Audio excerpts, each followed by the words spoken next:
Imagine standing in the middle of a thunderous marketplace, voices rising, horns blaring, screens flashing. Everywhere you look, something or someone demands your attention. Now imagine closing your eyes and hearing only your heartbeat. That is the beginning of everything. We live in a time of relentless noise. Noise not just from the streets, but from screens, expectations, demands, and doubts. Noise that tells you who you should be, what you should chase, how fast you must run. A world where success is broadcast in neon lights and failure is hidden behind filters. A world where we've mistaken stimulation for significance. But amidst this chaos, there is a voice, not loud, not aggressive. It doesn't scream for your attention like the notifications on your phone. It whispers, softly, steadily. Within, that voice is you, and most people never hear it, because they never stop long enough to listen, because they've been trained to believe that everything that matters is out there. Achievement, validation, approval, more followers, more likes, more noise. But let me ask you something. When was the last time you sat with yourself in silence? Not to plan, not to judge, not to fix, but just to be. To hear the thoughts you've buried under busyness. To feel the longing your heart keeps sending signals about. To remember who you were before the world told you who to be. Most people aren't living. They're reacting. Reacting to 1,000 stimuli. Reacting to what the algorithm shows. Reacting to what their peers are doing. Reacting to fears they've never even taken time to define. They're busy, but not fulfilled. They're moving fast, but going nowhere meaningful. It's like running on a treadmill. Exhausted, sweaty, drained, yet stuck in place. Why? Because when you don't know where you're going, every direction feels urgent. And when you don't know what really matters to you, everything else starts to matter too much. This is the tragedy of the modern mind. 1,000 tabs open, 1,000 voices playing, and not one moment of true clarity. We have access to the entire world in our pockets, but we've lost access to ourselves. We've been taught that more is better. More productivity, more information, more speed. But in the chase for more, we've forgotten the value of depth, of going inward, of tuning out the noise so we can hear what actually matters. I once heard a story about a man who had spent his life climbing a tall ladder. Every day, rung by rung, he ascended higher.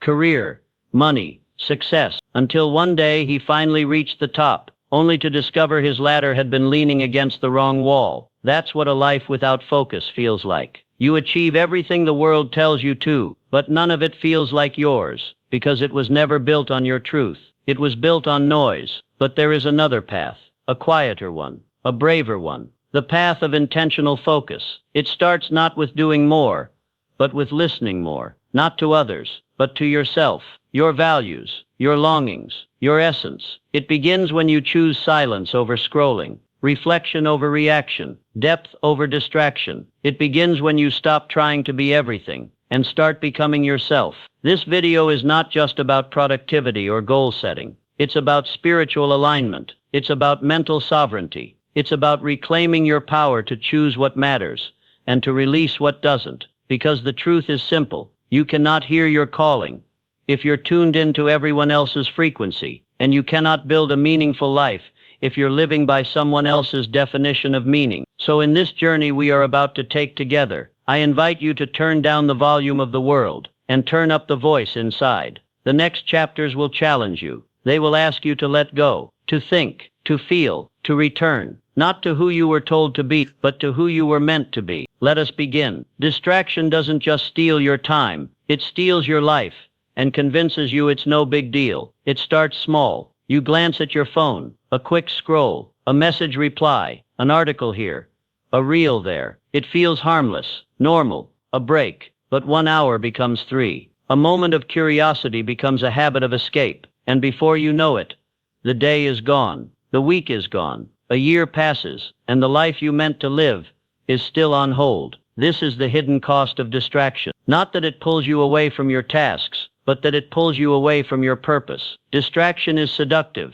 because it wears the mask of productivity. You feel busy, you're doing things, you're responding, reacting, moving, but deep down, you're not fulfilled, you're not present. You're not becoming who you're meant to be. You're just surviving, just staying afloat in the current of the world's noise. Think about this. Every time you're distracted, something dies. The book you wanted to write, the business you said you'd start, the passion you buried under obligations, the dream you delayed for just a little longer. Distraction doesn't scream, it whispers. You can do it tomorrow. Just check this one thing first. You'll feel better if you escape for a minute. And like a master thief, it steals moments from your future while you're too numb to notice.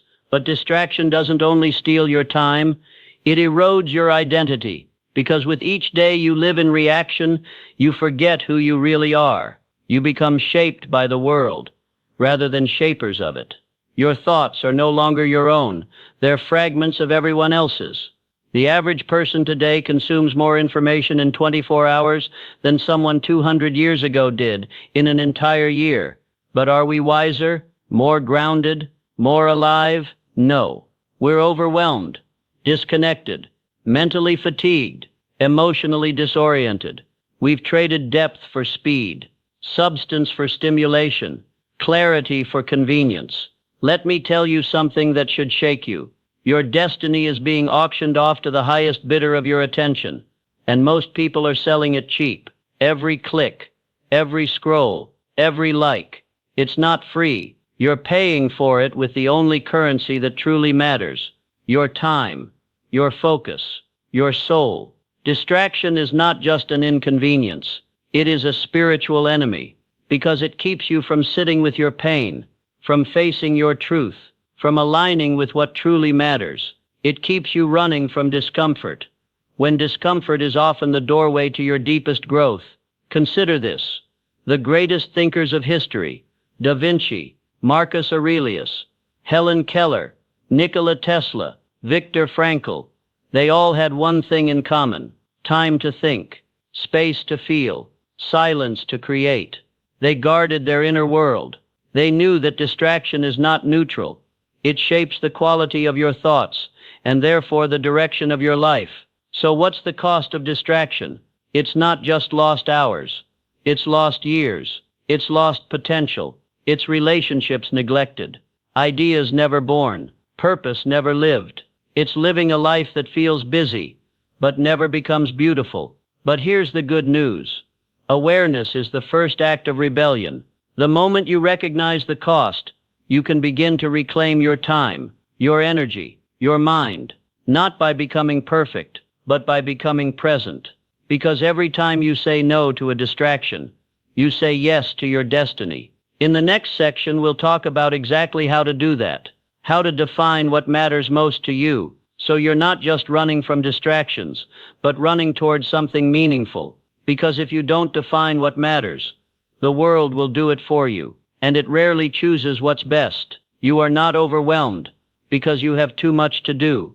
You are overwhelmed because you haven't decided what actually matters. Imagine standing in the middle of a foggy forest. Trees surround you, but you can't see where you're going. You wander, you stumble, you circle, you move, but you don't progress. This is what life feels like without clarity, motion without meaning, effort without direction, energy without result. Clarity is the antidote. It is the light that cuts through the fog. It doesn't remove the obstacles, but it reveals the path.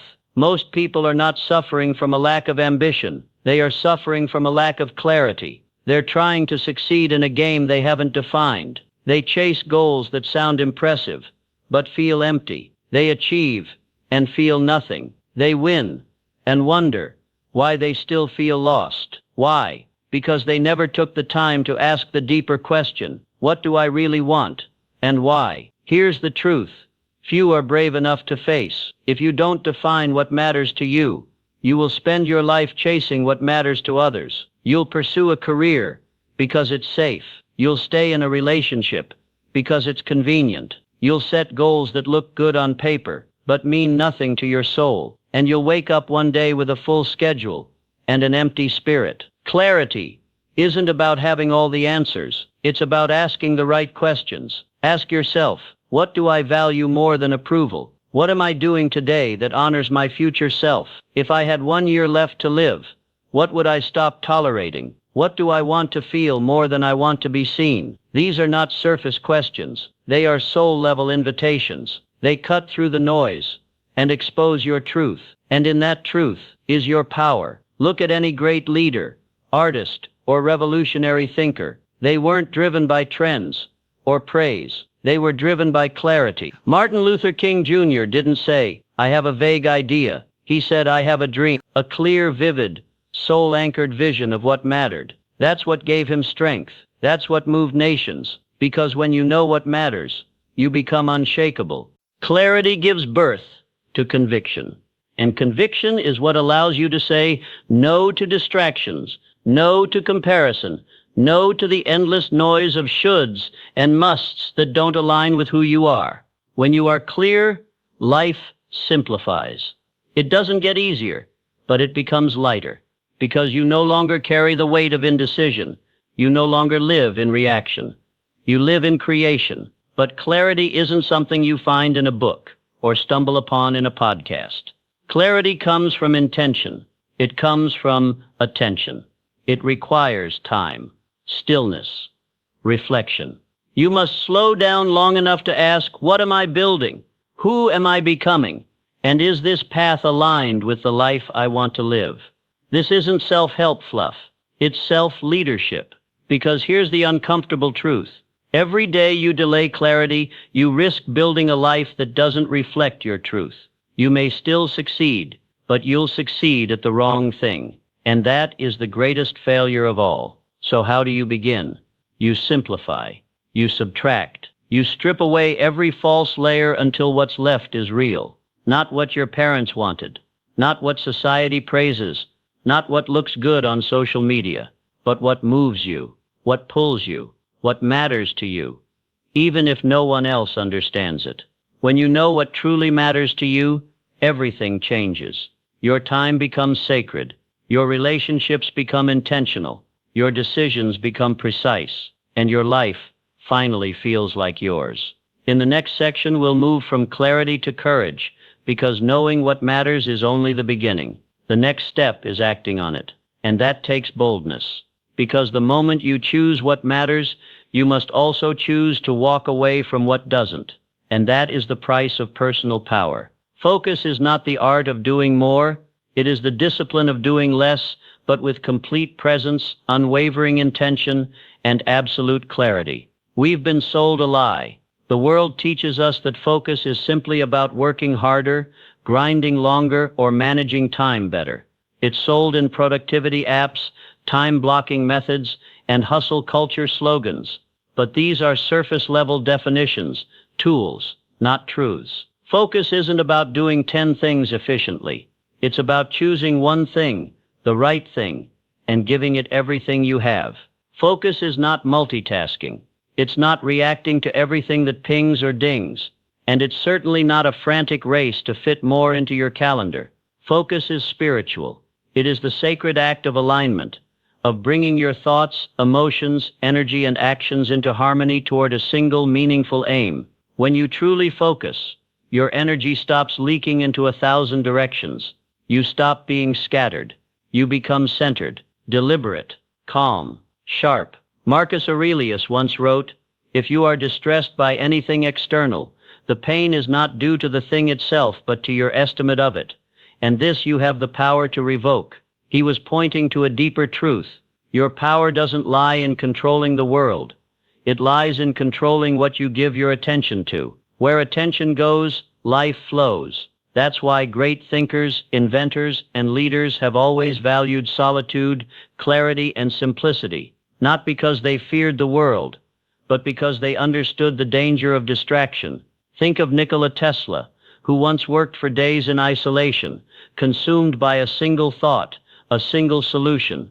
Or Bruce Lee, who said, "I fear not the man who has practiced 10,000 kicks once, but the man who has practiced one kick 10,000 times." That is focus, not scattered, not distracted, not diluted, but pure, clean, precise. But here's the hard truth. Focus requires sacrifice. To focus on what matters, you must say no to what doesn't.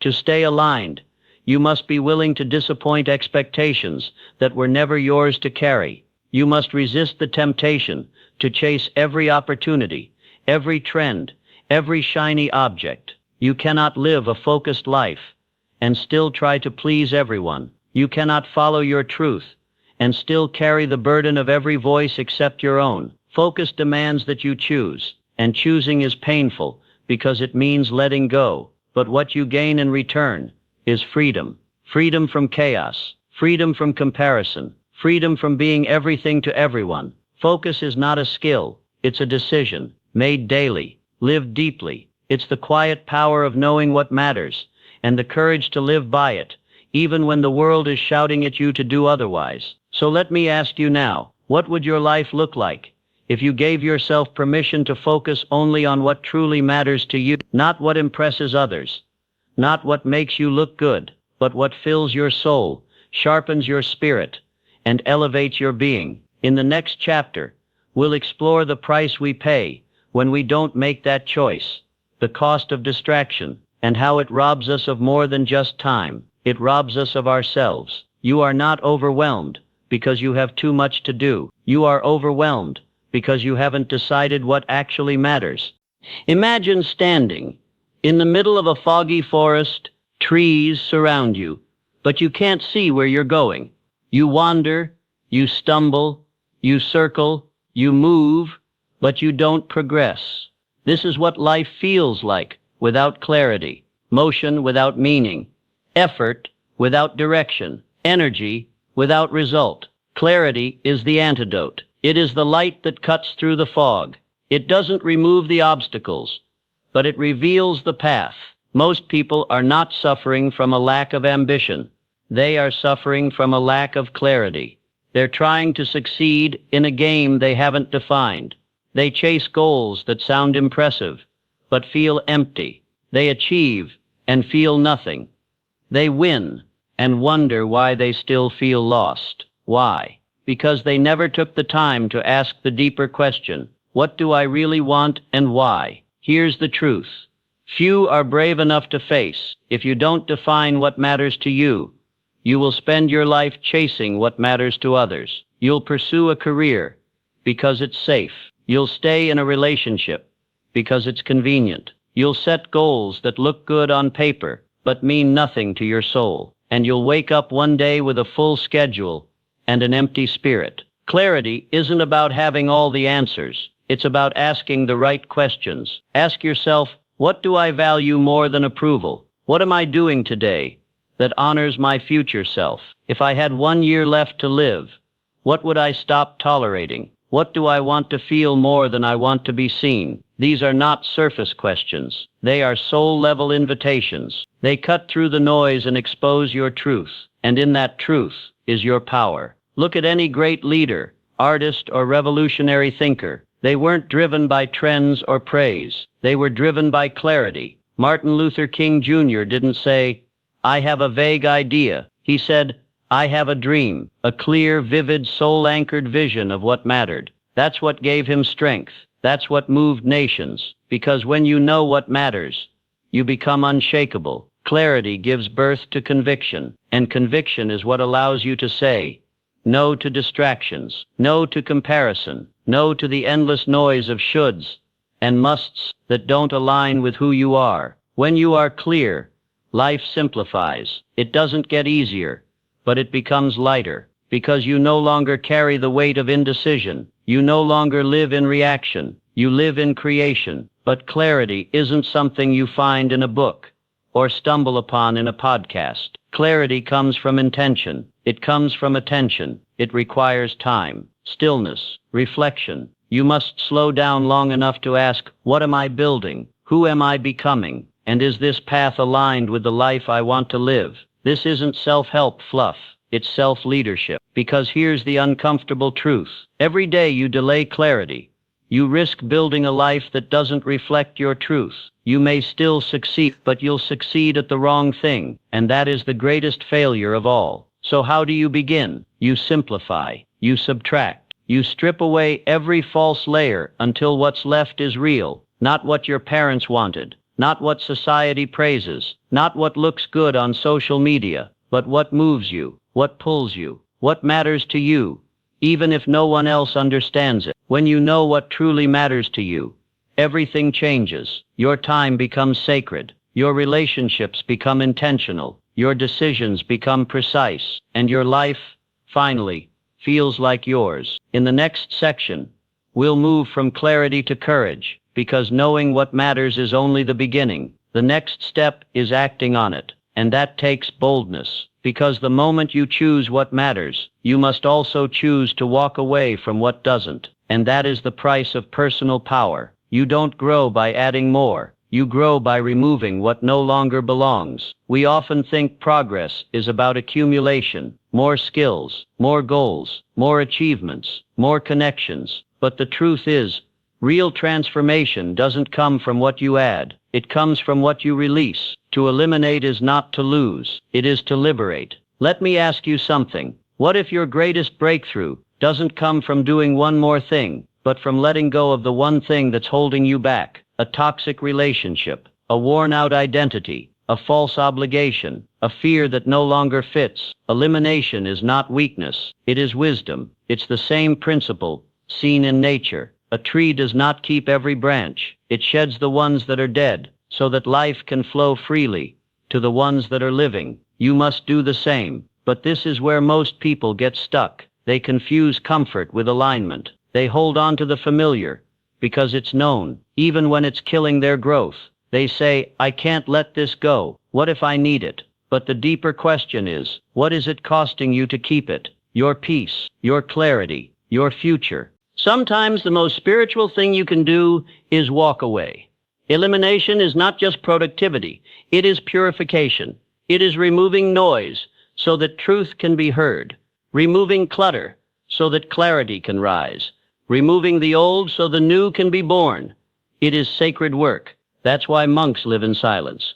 That's why visionaries retreat into solitude, because they understand subtraction is power. You don't become who you are by adding more layers. You become who you are by peeling them back, by saying no more pretending, no more people pleasing, no more dragging what I've already outgrown.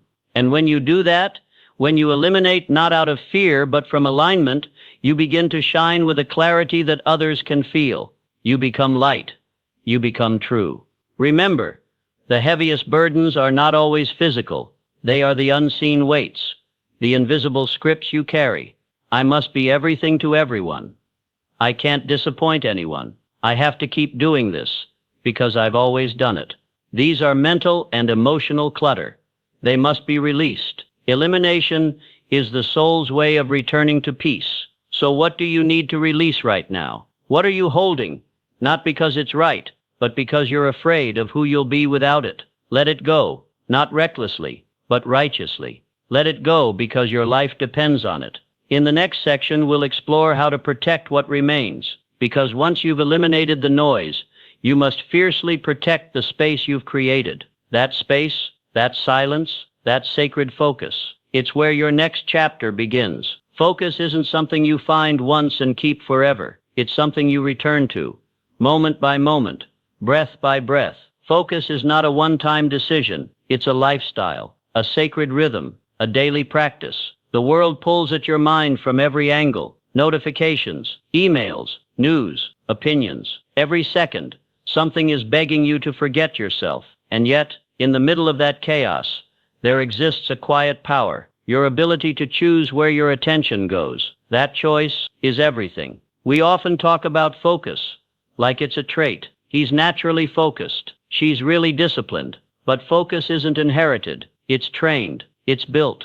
Slowly, deliberately, by small intentional acts every single day. And like all things sacred, focus begins in silence. Before the world wakes up, before the messages flood in, before the noise takes hold, create stillness, whether it's 5 minutes or 50. Sit in silence with yourself, not to do, but to be, to return to your center, to remember what matters. This is not a luxury. It's your lifeline. When you start your day reactively, you give away your power. You begin as a servant to the world's agenda rather than a steward of your own. But when you begin intentionally, You plant your flag in the ground. You say, "This is who I am. This is what I will honor. This is how I will live on purpose." Here are a few daily practices that turn focus from a concept into a habit. Create a sacred morning ritual. Don't let the first thing you consume be a screen. Let it be silence. Let it be gratitude. Let it be reflection. Read something nourishing. Write a few thoughts. Breathe deeply. Move your body. The first hour of your day is the foundation of your focus. Build it with care. 2. Define your daily non-negotiables. Ask yourself, what are the 3 things that truly matter today? Not what's urgent, not what others expect, but what aligns with your deeper goals. Write them down. Keep them visible. Protect them like a guardian at the gate, because if you don't decide what's important, the world will do it for you. 3. Time block. With intention. Don't try to multitask. Focus thrives in solitude, not split attention. Block time for deep work. Single task. Shut the doors, literal and digital. Let the world wait. You are not here to be constantly accessible. You are here to do work that matters. 4. Mindful transitions. Before you move from one task to the next, pause, breathe, close your eyes, reset your energy. Even 30 seconds of mindfulness between tasks can shift your entire mental state. Don't just rush through life. Transition with presence. This turns scattered motion into meaningful momentum. 5. Evening review. At the end of the day, reflect. Ask, did I honor what matters most today? Where did I get pulled off course? What can I refine tomorrow? Don't judge. Don't shame. Just observe. Awareness is how you recalibrate, and each night becomes not an end, but a reset. But here's the deeper truth behind all of this. Focus is not just about productivity. It's about integrity. It's about living in alignment with who you say you are. It's about walking your values, not just posting them. It's about becoming undistracted in your character, because your focus reveals your priorities, and your priorities shape your destiny. Now, does this mean you'll always stay on course? No. You will drift. You will get distracted. You will fall back into noise from time to time. But here's the key. Return quickly. The moment you realize you've drifted, don't shame yourself. Don't spiral. Just return to your breath, to your purpose, to your path, because focus is not about perfection. It's about returning. Let me share a story. There was once a monk who asked his teacher, "Master, what is the secret to enlightenment?" The teacher replied, "Simple. When you walk, walk. When you eat, eat." The monk said, "But I already do that." The master looked at him with deep eyes and said, "No. When you walk, your mind is already at the next temple. When you eat, your thoughts are already on tomorrow's fast. You are never truly where you are, and until you are fully, you will never be free." That is the practice of focus, to be here, fully, unapologetically, deliberately. Focus is not a skill for the chosen few. It's a daily devotion, a spiritual discipline, a decision you make again and again. I will not be pulled into noise. I will not chase what doesn't matter. I will walk with intention, because this life is sacred, and I refuse to waste it. That is the mindset of a focused soul. That is the life of one who chooses to live awake. You are the ruler of your inner world, and if you don't guard your gates, everything will try to enter. Imagine a great king seated atop a throne, not in arrogance, but in awareness. He doesn't allow every traveler, every rumor, every merchant to pass through the gates of his kingdom unchecked. He protects the realm. Why? Because he understands power without protection invites invasion. So let me ask you, who guards your gates? Who or what have you allowed into your mental palace without question? You wake up, you check your phone. Before you've even breathed your own thoughts, you've absorbed someone else's crisis, someone else's opinions, someone else's urgency. And just like that, your kingdom is overrun. You've become a servant to the external, reactive, fractured, exhausted. You see, energy isn't just physical. It's spiritual, and what you allow into your awareness begins to shape your identity. Most people don't realize this. Your energy is your most sacred currency. You can get money back. You can repair your reputation. You can reclaim lost time to a degree. But once your energy is scattered, Once your mental focus is hijacked by distraction and drama, you lose the ability to lead yourself. That's not just inefficient, it's dangerous. Because when you lose your energy, you lose your edge. So how do you guard your gates? You discern. You ask moment by moment, is this nourishing or draining me? Is this building my vision or pulling me away from it? Is this mine to carry, or am I carrying someone else's chaos? And if it doesn't serve your higher path, you release it, not in anger, but in sovereignty. A king does not need to argue. He simply chooses. Start by auditing 3 key areas. 1. Some people fuel you, others feed on you. This is not about judgment, it's about stewardship. Be honest. Who leaves you lighter? Who leaves you drained? Energy doesn't lie. If your body tenses every time they call, listen to that. Distance isn't cruelty. Sometimes it's wisdom. 2. Content. Every scroll, every headline, every post, you're feeding your mind something. Would you allow trash to be dumped in your living room? Then stop letting it be dumped into your consciousness. Curate your feed. Filter your input. Consume what strengthens your spirit. Silence is often more nourishing than noise. 3. Self-talk. The most dangerous intruder is not always outside the gate. It's the voice within. Would you speak to a child the way you speak to yourself? If not, it's time to rewrite the script. Speak to yourself like a sovereign, with power, with clarity, with purpose, because that voice sets the tone for your entire life.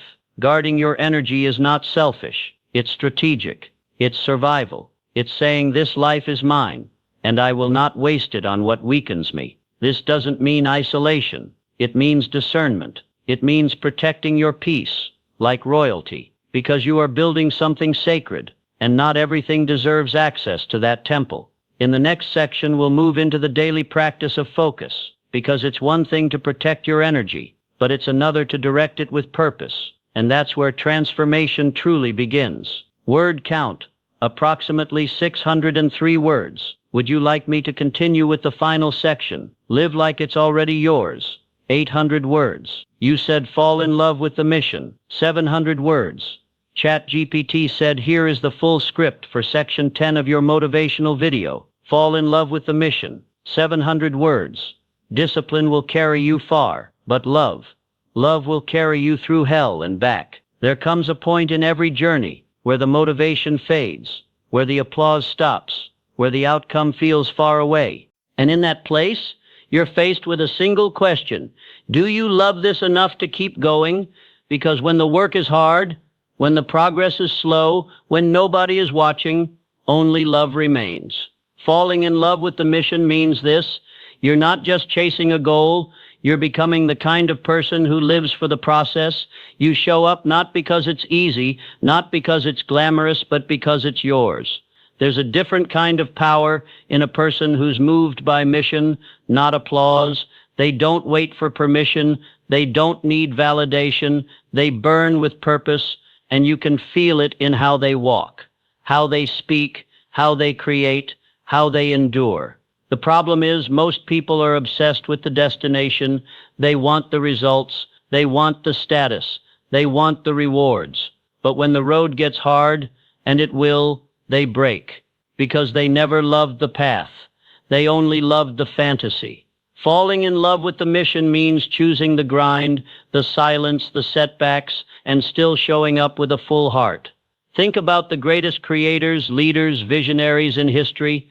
Michelangelo didn't paint the Sistine Chapel because it was easy. He painted it because he had to, because his soul wouldn't rest until the vision came to life. That's what love does. It drives you deeper than discipline ever could. It makes you obsessed, not with success, but with doing it right. You don't care how long it takes. You just know it must be done. So what is your mission? Not your to-do list, not your job title, your mission. The thing you were born to build, the legacy that will outlive you, the work that brings tears to your eyes when you picture it complete. Fall in love with that. Not the outcome, not the external reward, but the work itself. Because love will carry you through dark nights when motivation can't. It will hold your hand through failure. It will whisper, Keep going when no one else believes in you. Fall in love with the pain because it's shaping you. Fall in love with the practice because it's preparing you. Fall in love with the solitude because it's revealing you. Every mission has a price, and if you're not willing to pay it, you were never in love to begin with. But if you are, if your heart is in it completely, then no setback can stop you. You will rise again and again, not because you're superhuman, but because you are anchored in something real. This is how revolutions are born. This is how legacies are built, not through hype, not through tricks, but through a deep, soulful love for the work. Fall in love with the mission. Hold it close. Honor it daily. Serve it with your whole being, and you won't need the world to push you. You'll already be burning from the inside out. One day you will take your final breath. What will your life say about how deeply you lived? Most people exist. They wake up, go through motions, meet expectations, and call it a life. But they've forgotten something vital, something sacred. This moment matters. This breath, this decision, this day. You don't need more time. You need more presence. You need more courage. You need to live like it actually means something. Because it does. You are not a random spark in an empty universe. You are a soul with a mission, a mind with a message, a heart with fire. And the way you move through this world, the way you speak, love, build, and rise, it echoes beyond you. Your focus matters. Your discipline matters. Your healing matters. Not just for you, but for everyone who will rise. Because you refuse to fall. When you choose integrity over comfort. When you keep going despite fear. When you silence the noise and follow your soul, you're sending a message. I was here. I counted. I lived awake. Don't just survive the day. Don't just cross off tasks. Don't just chase approval. Live like it matters. Walk with presence. Speak with purpose. Act with love. The noise of the world will keep screaming. But if your soul is grounded in truth, you will walk through the storm unmoved. Because you know, this life is not a rehearsal. This moment is not disposable. And you are not ordinary. You are needed. You are chosen. You are capable of living a life that roars with meaning. So rise and live like it all matters, because it does. The journey you are on is not one of random steps. It is the pursuit of your higher self, your truest potential. As we come to the end of this moment, remember this: the path you walk is yours alone. It's not a road that's been paved by others. It's the one you're creating as you go. And every decision you make, the choices you stand by, the actions you take, the love you pour into your work, forms the legacy you will leave behind. This is not just a passing moment. This is your life, and it's the most precious thing you'll ever possess. You are called to greatness, not in some far-off dream, but in the present. You are called to take the small steps, day by day, with intention and with honor. In every moment, guard your energy, like royalty. Focus on what truly matters, with clarity and unwavering commitment. Fall in love with the mission, and let that love guide you through the hardest days. Live with purpose, and live as though your every action echoes through eternity. You are not the sum of your distractions, your regrets, or your doubts. You are the sum of your decisions. So rise. Live with a fierce commitment to your vision. Lead with love, with wisdom, with focus. Create a life that is a true reflection of your highest self.